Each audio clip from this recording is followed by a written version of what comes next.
Hello guys, என் பேர் Loki. Welcome back to our channel. இன்றைக்கி நம்ம பார்க்க போகிறது raising villains the right way சீரிஸோட 6th எபிசோட எக்ஸ்ப்ளனேஷன் தான். நீங்கள் ஒருவேளை 5th எபிசோட மிஸ் பண்ணியிருந்தால் கவலைப்படாதீங்க.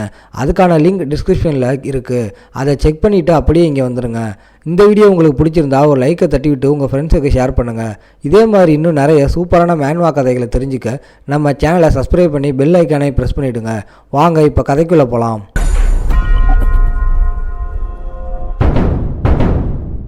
லேடி ஜிசோனியான்னு அவளை கூப்பிட்றாரு. அவளுக்கே ஆச்சரியம், இவருக்கு எப்படி தெரியும்னு. இந்த ஆஸ்டரியோ ராஜ்யத்தில் 3 பெரிய ஷேடோ ஃபெமிலிஸ் இருக்குது. வடக்கில் ஆலியா, கிழக்கில் பேலசியோ, மேற்கில் ஜெனோனியோ. இந்த அழகான பெண்மணி தான் கிளிசா ஜெனோனியோ, அந்த குடும்பத்தோட மூத்த பொண்ணு. பேலசியோ குடும்பம் ஒரு ரவுடி கேங்னா, ஜெனோனியோ குடும்பம் புத்திசலத்தனமான ஒரு கிரிமினல் சிண்டிகேட். இதை நினச்சாலே இவருக்கு உடம்பு நடுங்குது. தனக்கு தேவையானது நல்ல நண்பர்கள் தானே தவிர இப்படிப்பட்ட வில்லங்கம் இல்லை. நிம்மதியான வாழ்க்கை வேணும்னா இந்த பொண்ணுக்கிட்ட இருந்து விலகி இருக்கணும்னு முடிவு பண்ணுறாரு. மரியாதையா அவள் அழகை புகழ்ந்து பேசிட்டு அங்கிருந்து நழுவ பார்க்குறாரு. ஆனால் அவரை தடுத்து உங்ககிட்ட கொஞ்சம் பேசணும்னு சொல்கிறா. இப்போ வேணாமே, நிறைய பேர் பார்க்குறாங்கன்னு எம்சி மழுப்புறாரு.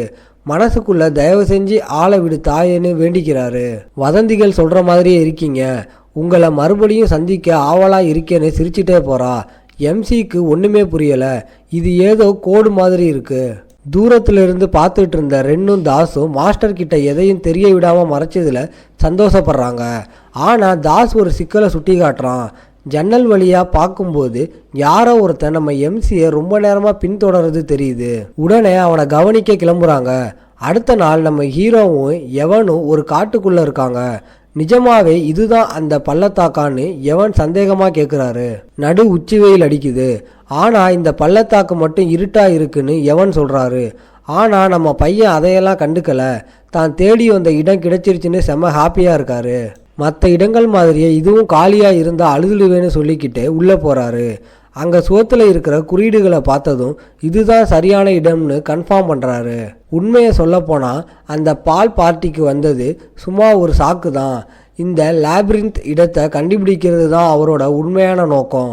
இதுக்கு பேர் லேப்ரிந்த் ஆஃப் விஸ்பர்ஸ். இதில் இருக்கிற 8 அறைகளில் இருக்கிற புதிர்களுக்கு விட கண்டுபிடிச்சா ஒரு பயங்கரமான சக்தி வாய்ந்த ஆர்டிஃபேக்ட் பரிசா கிடைக்கும். அதுதான் இவருக்கு வேணும். எல்லா வழியும் இவருக்கு அத்துப்படி.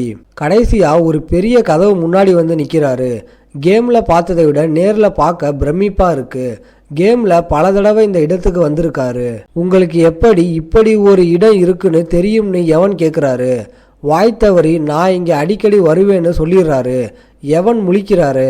உடனே சுதாரிச்சு சும்மா விளையாட்டுக்கு சொன்னேன்னு சொல்லி சமாளிச்சுட்டு உள்ளே போகிறாங்க. உள்ள பயங்கரமான மான்ஸ்டரும் பெரிய பெரிய கோலம் கைகளும் இருக்குது. மாட்டினா நசுக்கி போட்டுடும். ஒருவேளை ஆன்சர் தப்பாக சொன்னால் இந்த கைகள் நம்மளை கொன்னுடுமோன்னு எவன் பயப்படுறாரு. ஆனால் நம்ம ஆளு கூலாக ஆன்சர் பண்ணுறாரு. எவனுக்கு ஆச்சரியம் தாங்கலை. 4 வருஷமாக கூட இருக்கேன், இவரை புரிஞ்சிக்கவே முடியலையே.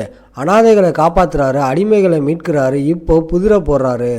எவன் கண்ணுக்கு இவர் ஒரு விசித்திரமான நபர். எஸ்டேட்டை விட்டு வெளியே வராத இவருக்கு இதெல்லாம் எப்படி தெரியும்? இருந்தாலும் இவர் செய்கிறதெல்லாம் கடைசியில் நல்லதாக தான் முடியுதுன்னு எவன் ஆறுதல் பட்டுக்கிறாரு. உள்ளே போனதும் கேமில் பார்த்த கோரமான காட்சிகள் ஞாபகத்துக்கு வந்து எம்சிக்கு ஞாபகமூட்டுது. ஆனால் அங்கே இருக்கிற பொக்கிஷங்களை பார்த்ததும் எல்லாம் மறக்குது. ஒரு கை சிலையில் நிறைய ரிங்ஸ் இருக்குது. நமக்கு தேவையானது அந்த பிளாக் ரிங் மட்டும்தான். அதை எடுத்துட்டு ஓடிலாம்னு சொல்கிறாரு. எவன் பேக்கெட் நிறைய தங்கத்தை அள்ளி போட்டுக்கிறாரு. எதுக்கு இந்த மட்டமான பிளாக் ரிங்ஸ் எடுக்கிறீங்கன்னு எவன் கேட்குறாரு. வேற எதை எடுத்தாலும் பிரச்சனை வரும்னு எம்சி சொல்கிறாரு. அவருக்கு தெரியும் இதுதான் ஆத் ஆஃப் ரெஸ்ட்ரைண்ட் ரிங்கு. வெற்றிகரமாக எடுத்துட்டோம்னு நினைக்கும் போது எவனுக்கு ஏதோ உள்ளுணர்வு சொல்லுது. வாசலில் பார்த்த ராக் பில்ஸ் எல்லாம் சாதாரண பாறை இல்லை, அது கோலம்ஸ். அது மெல்ல அசைய ஆரம்பிக்குது. எவன் பதறி போய் சண்டைக்கு தயாராகிறாரு. அவருக்கு இதெல்லாம் புதுசு. மாஸ்டரை காப்பாற்ற என் உயிரே போனாலும் பரவாயில்லைன்னு எவன் முடிவெடுக்கிறாரு. ஆனால் நம்ம ஹீரோ முன்னாடி வந்து நீ விலகி நில்லு, நான் பார்த்துக்கிறேன்னு சொல்கிறாரு. தப்பிக்க வழி தேடுங்க, என்னோட செகண்ட் டயர் மேஜிக் இதை சமாளிக்காதுன்னு எவன் கத்துறாரு. ஆனால் எம்சி கெத்தா நின்று அந்த ஆத் ஆஃப் ரெஸ்ட்ரைண்ட் ரிங்ஸ் இயக்குறாரு. திடீர்னு நேரம் மெதுவாக போகுது. அவர் வேற ஒரு பரிமாணத்துக்கு போகிறாரு. ஒரு குரல் ஒலிக்குது. நான் நசிலியாவின் எக்ஸிக்யூட்டர். நீ உனக்கு விதித்து கொள்ள விரும்பும் 2 கட்டுப்பாடுகளை சொல். சுச்சுவேஷன் சுச்சுவேஷன் சீரியஸ் ஆகுது. கேம்ல இது சும்மா ஒரு சாய்ஸ் விண்டோவா வரும். ஆனா நேர்ல இருட்டில் ஒரு பிரம்மாண்டமான முகம் தோன்றி கேட்குது, கொஞ்சம் கதிகலங்க வைக்குது. இது ஒரு அப்சர்ப்ஷன் டைப் ஆர்டிஃபேக்ட். சக்தி வேணும்னா தனக்குத்தானே சில ரெஸ்ட்ரிக்ஷன் விதிக்கணும். அந்த குரலோட சத்தம் ரொம்ப பயங்கரமா இருந்ததால நம்ம எம்சி கொஞ்சம் நடுங்குறாரு. முதல் கட்டுப்பாட்டை சொல்லுன்னு அந்த குரல் கேட்குது. உடனே ஒரு ஹேண்ட்ஸையை காட்டி, நான் மேஜிக் பயன்படுத்தும் போதெல்லாம் பேபிலோனியாவின் ஹேண்ட்ஸை மட்டுமே பயன்படுத்துவேன்னு சொல்றாரு. இதனால உனக்கு என்ன வேணும்னு அந்த குரல் கேட்குது. உலகத்தோட விதிகளை இன்னும் கொஞ்சம் வளைக்கிற சக்தி வேணும்னு நம்ம பையன் சொல்றாரு. அந்த குரலும் சரி சொல்லுது. ரெண்டாவது கட்டுப்பாடு என்னன்னு கேட்குது. மேஜிக் பயன்படுத்தும் போது பேபிலோனியாவின் மந்திர வார்த்தைகளை மட்டுமே உச்சரிப்பேன்னு சொல்றாரு. இதுக்கு என்ன வேணும்னு கேட்கும்போது உலக விதிகளை மீறதுக்கு இன்னும் அதிகமான சக்தி வேணும்னு தைரியமா சொல்றாரு.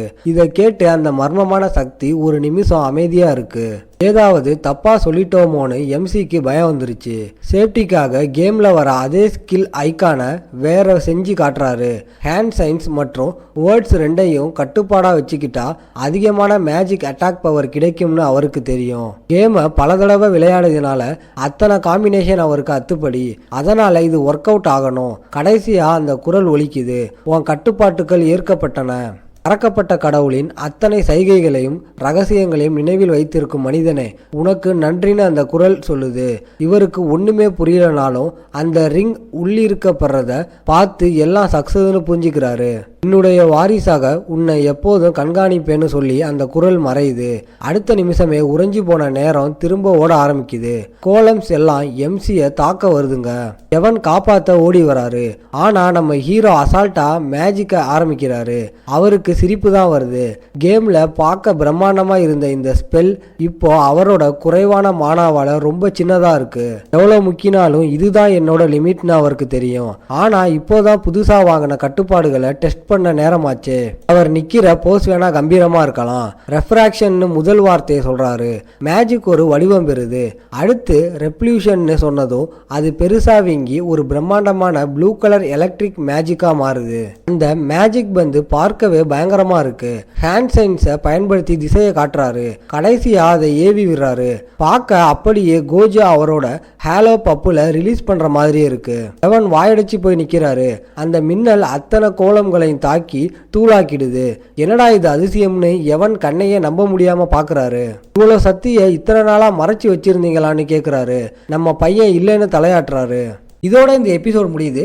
உங்களை நான் அடுத்த எபிசோட்ல பார்க்குறேன். இந்த வீடியோ பிடிச்சிருந்தா மறக்காம லைக், ஷேர் அண்ட் சப்ஸ்கிரைப் பண்ணிடுங்க.